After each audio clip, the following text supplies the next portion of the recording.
വചനാഗ്നി വചനാഗ്നി ആത്മാവിൽ അഭിഷേക വചനാഗ്നി വചനാഗ്നി വചനാഗ്നി ആത്മാവിൽ അഭിഷേക വചനാഗ്നി ദേശങ്ങൾ രാജ്യങ്ങൾ ഗോത്രങ്ങൾ വംശങ്ങളെങ്ങും അറിയട്ടെ വചനാഗ്നി ദേശങ്ങൾ രാജ്യങ്ങൾ ഗോത്രങ്ങൾ വംശങ്ങളെങ്ങും പടരട്ടെ വചനാഗ്നി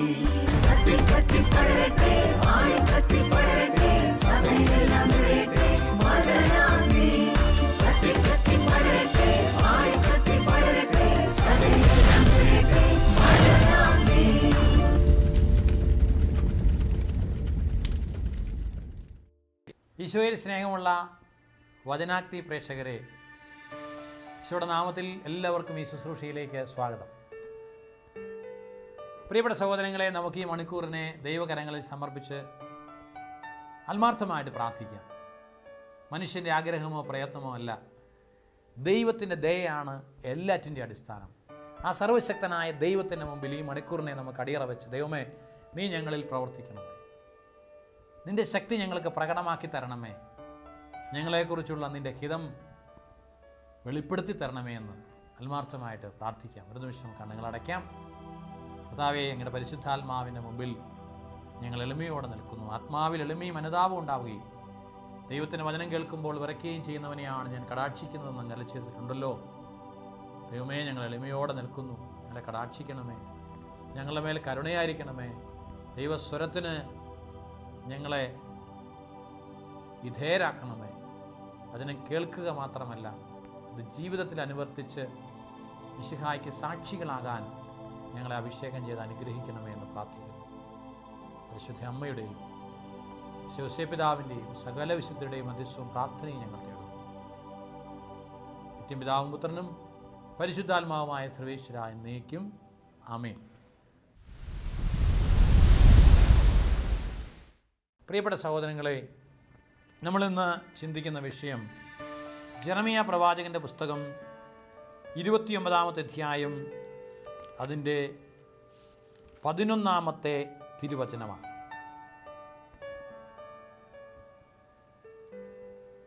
ദൈവജനത്തെക്കുറിച്ച് പദ്ധതിയുള്ള ഒരു ദൈവം. നമുക്ക് സുപരിചിതമായൊരു വചനമാണ്.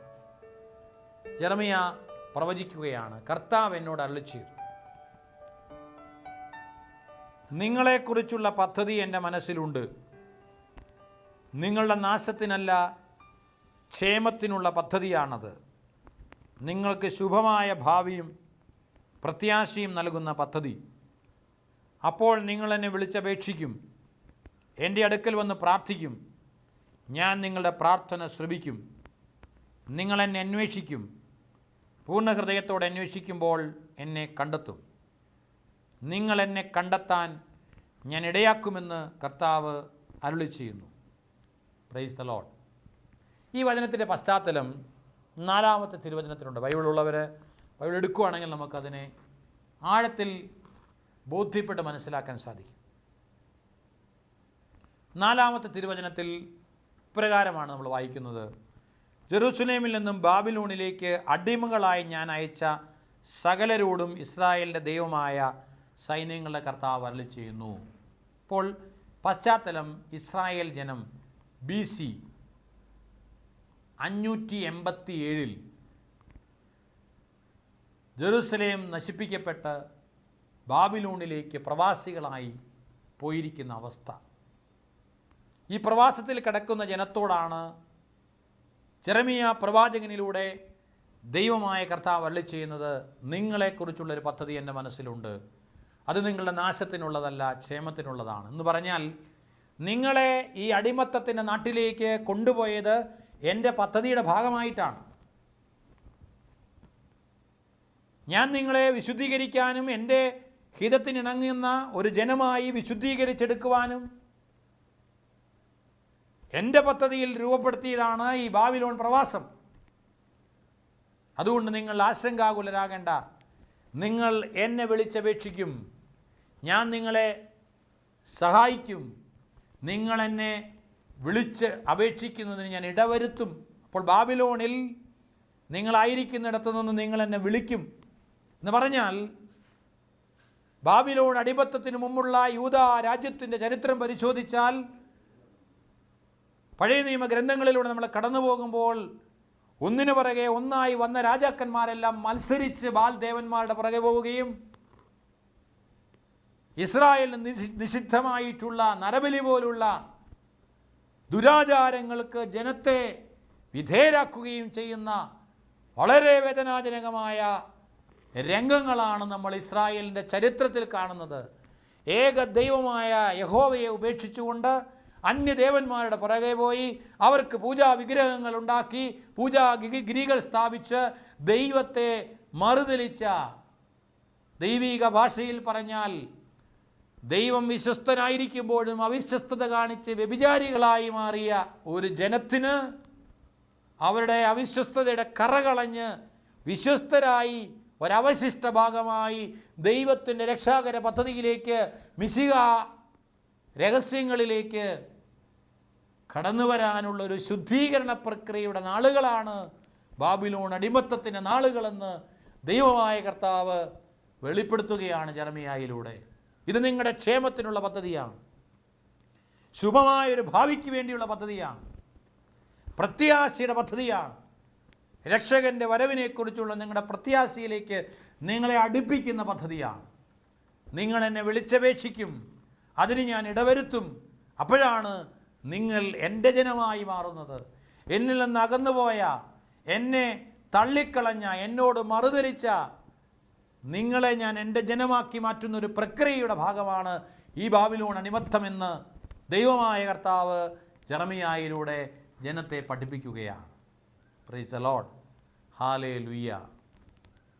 പ്രിയപ്പെട്ട സഹോദരങ്ങളെ, ഈ തിരുവചനം ധ്യാനിക്കുമ്പോൾ ഞാനും നിങ്ങൾ മനസ്സിലാക്കേണ്ടത് നമ്മളെക്കുറിച്ചും ഇതുപോലെ ദൈവത്തിൻ്റെ പദ്ധതിയുണ്ട്.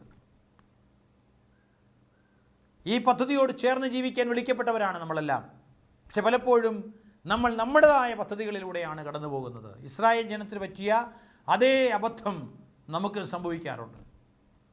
നമ്മൾ ഈ മണിക്കൂറിൽ നമ്മുടെ വ്യക്തിജീവിതത്തെക്കുറിച്ചും നമ്മുടെ കുടുംബങ്ങളെക്കുറിച്ചും കേരള സഭയെക്കുറിച്ചും ആഴമായി ധ്യാനിക്കേണ്ട ഒരു വലിയ വിഷയമാണ് നമ്മുടെ ഭാവിയെക്കുറിച്ച്.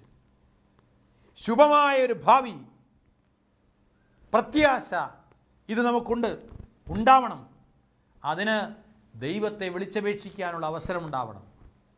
എങ്കിലേ ഈ ശുഭമായ ഭാവി, പ്രത്യാശ നൽകുന്ന പദ്ധതി നമ്മളിൽ നിറവേറുകയുള്ളൂ. ഇന്ന് കേരള ക്രൈസ്തവ സഭ അതിൻ്റെ നിലനിൽപ്പ് തന്നെ വലിയ അപകടത്തിലാകുന്ന പല വെല്ലുവിളികളിലൂടെ കടന്നു പോവുകയാണ്. ഇതിലേറ്റവും പ്രധാനപ്പെട്ടതാണ് ഒരു സഭയുടെ, ഒരു സമുദായത്തിൻ്റെ നിലനിൽപ്പ് ആ സമൂഹത്തിൻ്റെ ബർത്ത് റേറ്റിനെ അടിസ്ഥാനമാക്കിയിട്ടാണ്. 1960കളിൽ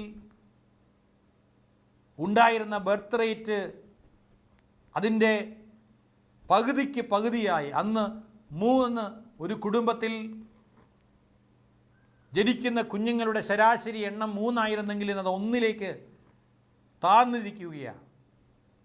ശാസ്ത്രീയമായ പഠനങ്ങൾക്കനുസരിച്ച് 1.9 നിന്ന് താഴോട്ട് പോയാൽ അങ്ങനെ ഒരു സമൂഹം നിലനിൽക്കുക പോലും ശാസ്ത്രീയ വീക്ഷണത്തിൽ സാധ്യമല്ല. എന്നാൽ ദൈവത്തെ വിളിച്ചപേക്ഷിച്ചാൽ, ദൈവത്തിങ്കലേക്ക് തിരിച്ചു വന്നാൽ ഈ 1 എന്ന ബർത്ത് റേറ്റിൽ നിന്ന് വർദ്ധിപ്പിക്കാൻ ദൈവത്തിൻ്റെ പദ്ധതിയോട് സഹകരിച്ചാൽ കേരള ക്രൈസ്തവ സഭയ്ക്കും നിലനിൽക്കാൻ സാധിക്കും.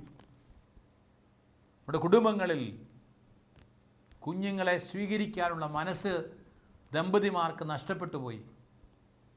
ദൈവത്തിൻ്റെ വചന കേന്ദ്രീകൃതമായ കുടുംബമായി നിങ്ങൾ ഭൂമിയിൽ നിറഞ്ഞതിനെ കീഴടക്കുവിനെന്ന് പറഞ്ഞ വചനത്തെ മാറ്റി നിർത്തിയിട്ട് നമ്മുടെ സൗകര്യങ്ങൾ, നമ്മുടെ സുഖം, അത് മാത്രമായി നമ്മുടെ മാനദണ്ഡം. അപ്പോഴാണ് ദൈവത്തിൻ്റെ പദ്ധതിയിൽ നിന്ന് നാം അകന്നു പോകുന്നത്. പ്രത്യേകിച്ച് നമ്മുടെ കുടുംബങ്ങൾ ഇന്ന് മണി ഓറിയൻറ്റഡ് ആണ്, ജോബ് ഓറിയൻറ്റഡ് ആണ്, സ്റ്റഡി ഓറിയൻറ്റഡ് ആണ്. എന്നാൽ ദൈവകേന്ദ്രീകൃതമായ, വചനകേന്ദ്രീകൃതമായ കുടുംബമായി മാറുന്നില്ല. അങ്ങനെ വരുമ്പോൾ ഒരിക്കലും നമുക്ക് ദൈവത്തിൻ്റെ പദ്ധതിയോട് ചേർന്ന് പോകാനാവില്ല.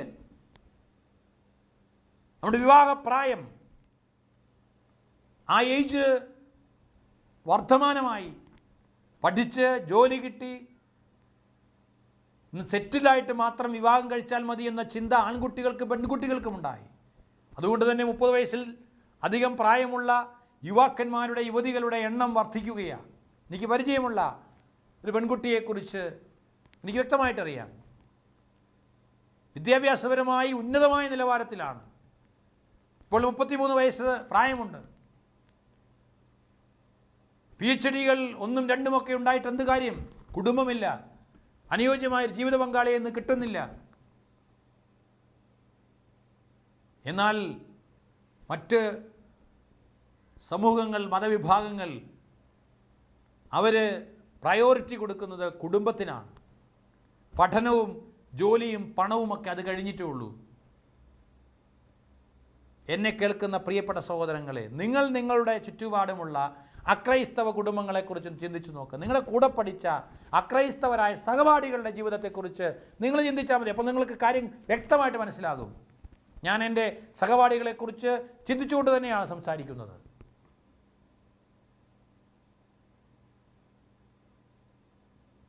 ദൈവ കേന്ദ്രീകൃതമായ, കുടുംബ കേന്ദ്രീകൃതമായ ചിന്ത നഷ്ടപ്പെട്ടപ്പോൾ ദൈവത്തിൻ്റെ പദ്ധതിയിൽ നിന്ന് നമ്മൾ അകന്നുപോയിക്കൊണ്ടിരിക്കുന്നു. കുടുംബാസൂത്രണത്തിൻ്റെ പരിണതഫലമായിട്ടുണ്ടായ പ്രത്യാഘാതങ്ങൾ, അബോർഷനിലൂടെ ഉണ്ടാകുന്ന കൊലപാതകങ്ങൾ, ഇതൊക്കെ കുഞ്ഞുങ്ങളുടെ എണ്ണം കുറച്ചു. ഇന്ന് ഈ കാലഘട്ടത്തിൽ അതിൻ്റെതായ ചില അടിമത്തങ്ങൾ കുടുംബങ്ങളിലേക്ക് കടന്നു വന്നിട്ടുണ്ട്. ബാബിലോണിലേക്ക് അടിമത്തത്തിൽ പോയതിനേക്കാൾ ഭയാനകമായ അടിമത്തങ്ങൾ എത്രയോ യുവതി യുവാക്കന്മാരാണ്. 1, 2 മാത്രമേ ഉള്ളൂ ഏക സന്താനങ്ങൾ ആത്മഹത്യ ചെയ്യുന്നത്, വഴിതെറ്റിപ്പോകുന്നത്.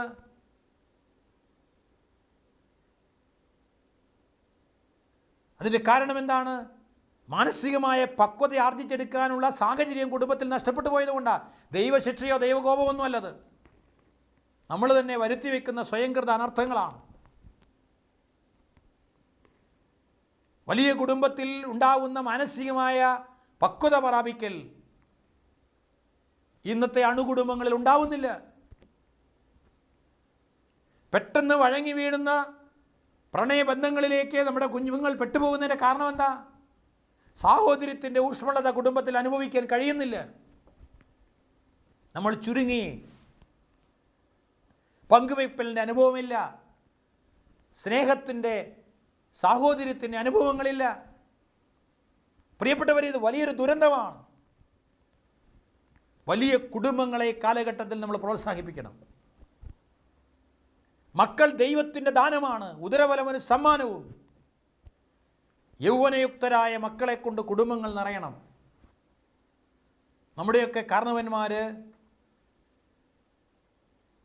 ഏതാണ്ട് 1960 വരെയുള്ള തലമുറ ഇന്നത്തെ തലമുറ പോലെ ആയിരുന്നില്ല. അവർ ദൈവത്തിൻ്റെ ഹിതം തേടിയവരായിരുന്നു. കഷ്ടപ്പാടുകളുണ്ടായിരുന്നു. അവർ സമ്പത്തായി കരുതിയത് അവരുടെ മക്കളെയാണ്. എൻ്റെ പ്രിയപ്പെട്ട സഹോദരങ്ങളെ, എന്നെ കേൾക്കുന്ന നിങ്ങൾ നിങ്ങളുടെ കുടുംബത്തെക്കുറിച്ച്, നിങ്ങളുടെ അയൽ കുടുംബങ്ങളെക്കുറിച്ച് ചിന്തിച്ചു നോക്ക്. എപ്പോഴാണ് കുടുംബങ്ങൾ രക്ഷപ്പെട്ടത്? കൂടുതൽ മക്കളുണ്ടായ കുടുംബങ്ങളല്ലേ രക്ഷയിലേക്ക് കടന്നു വന്നത്. മക്കൾ പഠിച്ചു, അവർ ജോലി സമ്പാദിച്ചു, സാമ്പത്തികമായ ഉയർച്ചയിലേക്ക് കുടുംബം വളർന്നു. മൂത്ത സഹോദരങ്ങൾ സാമ്പത്തികമായി ഉയർന്നപ്പോൾ ഇളയ സഹോദരങ്ങളെ കൈപിടിച്ചുയർത്തി. അങ്ങനെ കുടുംബം, ദേശം തന്നെ അനുഗ്രഹിക്കപ്പെട്ട ചരിത്രമാണ് നമ്മുടെ ദേശത്തിനുള്ളത്. എന്നാൽ ഇന്നോ നമ്മളൊക്കെ ഒതുങ്ങുകയാണ്. ദൈവത്തിൻ്റെ പദ്ധതിയിൽ നിന്ന് മാറി നിന്നുകൊണ്ട് മാനുഷികമായ പദ്ധതിക്ക് വേണ്ടി ദൈവത്തെ പിടിച്ചടക്കുന്ന പ്രാർത്ഥനകളാണ് ഇന്ന് പലപ്പോഴും നമ്മൾ നടത്തുന്നത്. ഇന്ന് മക്കളില്ലാത്ത ദാമ്പത്യങ്ങളുടെ എണ്ണം കൂടുന്നു. മക്കളെ ഓർത്ത് കരയുന്ന മാതാപിതാക്കളുടെ എണ്ണവും വർദ്ധിക്കുന്നു. നമ്മുടെ കുടുംബങ്ങളിലൂടെ ഓടിക്കളിച്ച് നടക്കേണ്ട കുഞ്ഞുങ്ങൾ അതിനുള്ള അവസരം നമ്മളിലൂടെ തന്നെ നിഷേധിക്കപ്പെട്ടപ്പോൾ, നമ്മുടെ സ്വയംകൃത അനർത്ഥത്തിൻ്റെ പരിണിത ഫലങ്ങൾ പല വിധത്തിൽ നമ്മൾ അനുഭവിച്ചുകൊണ്ടിരിക്കുകയാണ്. ആ സമൂഹത്തോടാണ് ദൈവം പറയുന്നത്, നിങ്ങളെക്കുറിച്ചുള്ള പദ്ധതി എൻ്റെ മനസ്സിലുണ്ട്. അത് നിങ്ങളെ നാശത്തിനുള്ളതല്ല, ക്ഷേമത്തിനുള്ളതാണ്. ഇനിയെങ്കിലും നിങ്ങൾ എന്നെ വിളിക്ക്, എന്നിലേക്ക് മടങ്ങി വാ, എൻ്റെ പദ്ധതി അനുസരിച്ച് നിങ്ങൾ മുന്നോട്ട് പോകും. അപ്പോൾ ശുഭമായ ഭാവി, പ്രത്യാശ ഈ സമൂഹത്തിനുണ്ടാവും. പ്രിയപ്പെട്ടവരെ, പ്രായോഗികമായി സഭയും കുടുംബങ്ങളും ഇടവകകളുമൊക്കെ ഈ ഒരു കാര്യത്തിന് വേണ്ടി ഉണരേണ്ട സമയമായി. സഭ വലിയ കുടുംബങ്ങളെ പ്രോത്സാഹിപ്പിക്കണം. അതിനുവേണ്ടി സഭാ സംവിധാനങ്ങൾ ഉപയോഗിക്കണം. കുഞ്ഞുങ്ങളുടെ പരിചരണത്തിൽ, വിദ്യാഭ്യാസത്തിൽ വേണ്ട വിധത്തിൽ വലിയ കുടുംബങ്ങളെ സഹായിക്കാനുള്ള മനസ്സ് കാണിക്കണം. ധാരാളം മക്കളുള്ള കുടുംബങ്ങളെ സമൂഹത്തിൽ വിലമതിക്കണം. പലപ്പോഴും ഉത്തരവാദിത്തപ്പെട്ടവർ പോലും മൂന്നാമത്തെ നാലാമത്തെ കുഞ്ഞെന്ന് കേൾക്കുമ്പോൾ നെറ്റുചുളിക്കുന്ന രംഗങ്ങളാണ് ദൈവത്തിൻ്റെ സ്വന്തം ജനത്തിൻ്റെ പക്കൽ നിന്ന് ഉണ്ടാകുന്നത് എന്ന് നാം തിരിച്ചറിയണം. നമുക്ക് തീരുമാനമെടുക്കാം. ദൈവത്തിൻ്റെ പദ്ധതിക്ക് വിരുദ്ധമായതിനെ പ്രോത്സാഹിപ്പിക്കലല്ല ക്രൈസ്തവ ജീവിത ദർശനം. പിന്നെയോ ദൈവത്തിൻ്റെ വചനമനുസരിച്ച് ദൈവത്തിൻ്റെ ഹിതം തേടി ആ ഹിതത്തിൻ്റെ പൂർത്തീകരണത്തിനായി നമ്മളെ തന്നെയും നമ്മുടെ പ്രിയപ്പെട്ടവരെയും സമർപ്പിക്കുക എന്നതാണ്. ഇല്ലായ്മകളുടെ മധ്യത്തിൽ കുടിയേറ്റ പിതാക്കന്മാർ ദൈവത്തെ മറുതലിക്കാതെ ദൈവഹിതത്തിന് വിധേയമായി മക്കളെ സ്വീകരിച്ചതുകൊണ്ടാണ് കുടിയേറ്റ ദേശങ്ങളിൽ നിന്ന് അനുഗ്രഹിക്കപ്പെട്ടിരിക്കുന്നത്.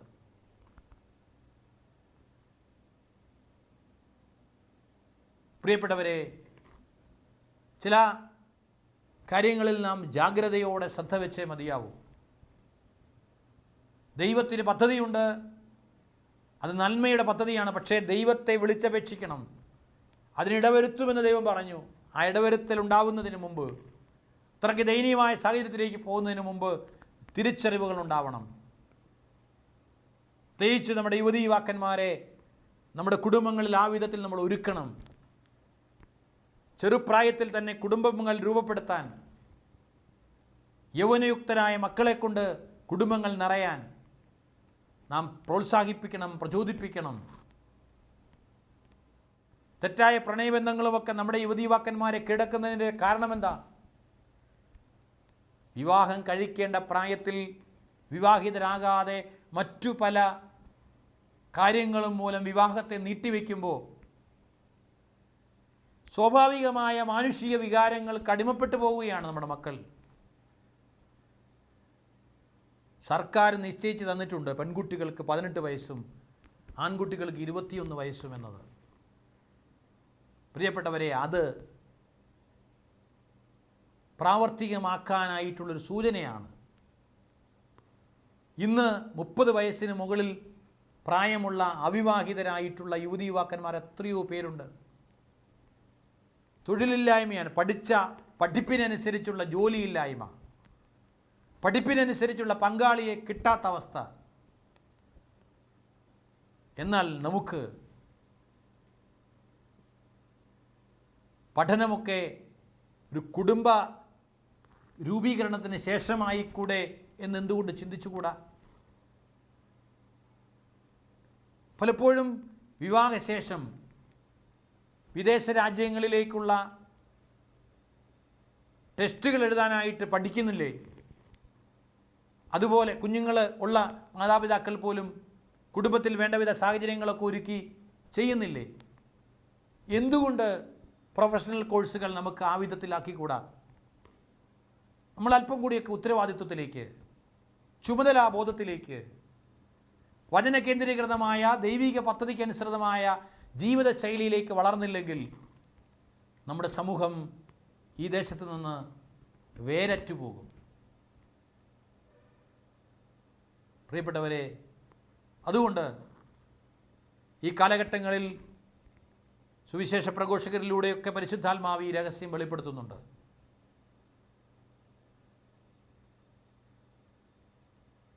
വിവാഹ പ്രായത്തിലേക്ക് കടക്കുന്ന പ്രായം നീണ്ടുപോകുന്നു, അത് ക്രമാതീതമായി നീണ്ടുപോകാൻ ഇടയാകരുത്. മക്കളെ സ്വീകരിക്കാൻ ദമ്പതിമാർ വൈമനസ്യം കാണിക്കരുത്. അത് വലിയ പ്രത്യാഘാതങ്ങൾക്കിടയാക്കുന്നുണ്ട്.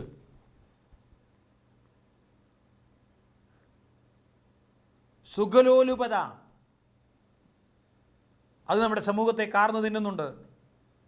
അതുകൊണ്ടാണ് പലപ്പോഴും കൂടുതൽ മക്കളെ വളർത്താൻ പറ്റുന്നില്ല. നമ്മുടെ മാനദണ്ഡങ്ങൾക്കനുസരിച്ച് ചിന്തിക്കുമ്പോൾ അപ്രാപ്യമാണെന്ന് തോന്നുന്നതിൻ്റെ കാരണം സുഖലോലുപതയുടെ മാനദണ്ഡത്തിലൂടെ നമ്മൾ കടന്നു പോകുന്നത് കൊണ്ടാണ്.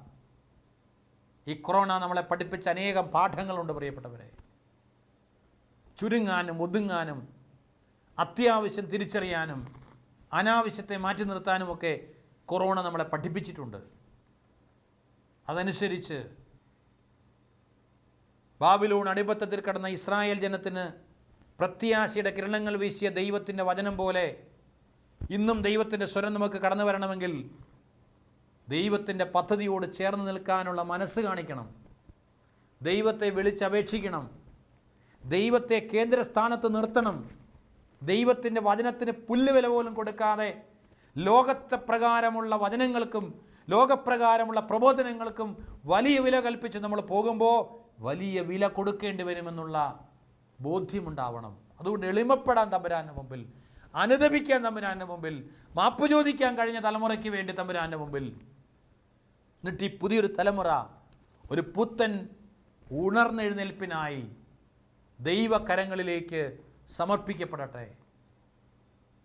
ഈ സത്യം പറയുമ്പോഴും അനേകം കുടുംബങ്ങൾ ഇന്ന് മാറി ചിന്തിച്ച് തുടങ്ങിയിട്ടുണ്ട് എന്ന യാഥാർത്ഥ്യം വിസ്മരിക്കുന്നില്ല. അനേകം യുവതി യുവാക്കൾ ചെറുപ്രായത്തിൽ തന്നെ വിവാഹത്തിന് സന്നദ്ധരായിട്ട് വരുന്നു.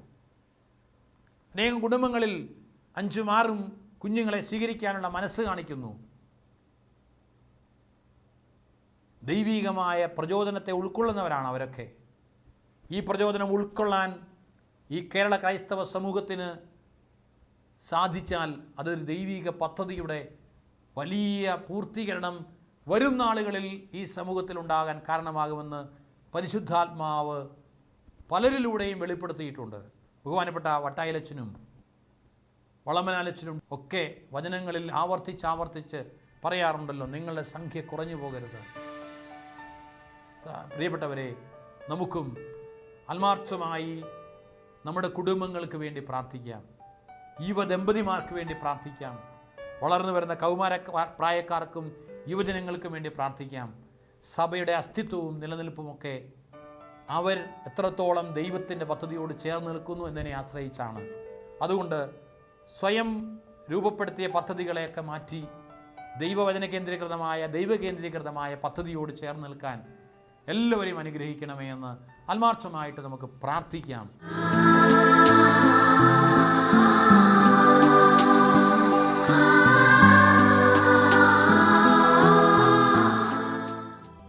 എല്ലാ കുടുംബങ്ങളെയും ഞങ്ങൾ പ്രത്യേകം സമർപ്പിച്ച് പ്രാർത്ഥിക്കുന്നു. ദൈവത്തിൻ്റെ പദ്ധതിയോട് സഹകരിക്കാൻ മനസ്സ് കാണിക്കാത്ത കുടുംബങ്ങളോട് കരുണയായിരിക്കണമേ എന്ന് പ്രാർത്ഥിക്കുന്നു.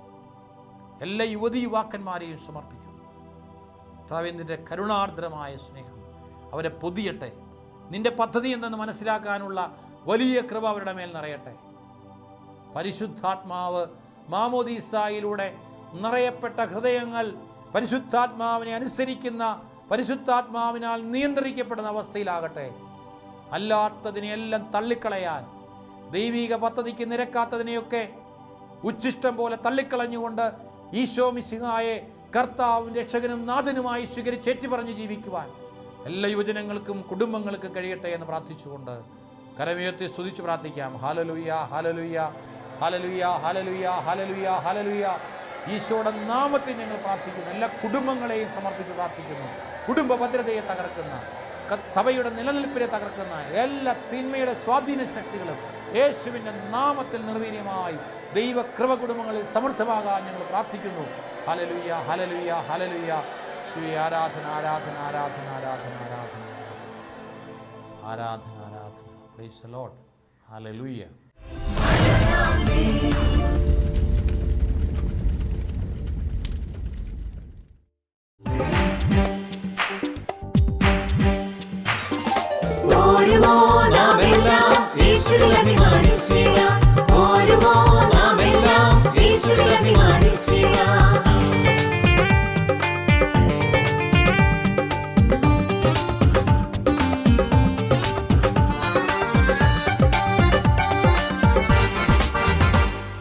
നമ്മുടെ നാഥൻ ഒലിവുമലയിൽ അന്ന് നൽകിയ മിഷൻ ദൂത് തലമുറ തലമുറ കൈമാറി കെടാതെ ഞങ്ങൾ ഘോഷിക്കും, കെടാതെ ഞങ്ങൾ ഘോഷിക്കും.